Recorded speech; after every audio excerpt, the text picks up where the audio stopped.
السلام علیکم میرے پیارے بہن بھائیو، حضور نبی کریم سرور کونین فخر موجودات ہم سب کے پیارے آقا حضرت محمد مصطفیٰ صلی اللہ علیہ وآلہ وسلم کی زیارت سے مشرف ہونے کا وظیفہ۔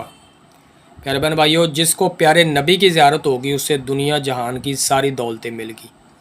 پیارے بہن بھائیو، وہ کتنا خوش نصیب شخص ہے جس کو پیارے آقا کی زیارت نصیب ہو جائے، تمام جہانوں کے سردار کی زیارت نصیب ہو جائے۔ تو آپ بھی اس عمل کو کریں اور زیارت سے مشرف ہو کے اپنی دنیا آخرت دونوں کو سنواریں۔ پیارے بہن بھائیو، آپ نے عشاء کی نماز کے بعد 14 بار طٰہٰ، عشاء کی نماز کے بعد 14 بار طٰہٰ لکھ کر سرانے کے نیچے رکھیں۔ بکثرت درود شریف پڑھیں، خوشبو ضرور لگائیں۔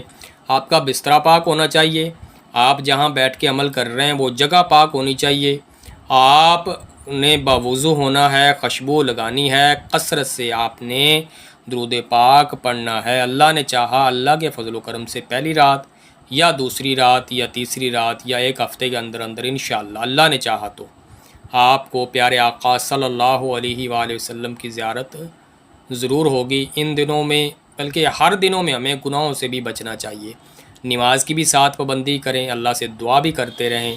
انشاءاللہ آپ زیارت سے زیارت سے ضرور مشرف ہوں گے۔ بتانے میں، بولنے میں، پڑھنے میں غلطی ہوگی، آپ تمام کو گواہ بنا کے اللہ تعالیٰ سے معافی مانگوں گا، استغفر اللہ۔ اس کے بعد اپنے پیارے بہن بھائیوں سے معافی بھی چاہوں گا، اجازت بھی چاہوں گا۔ اللہ حافظ، اللہ نگہبان۔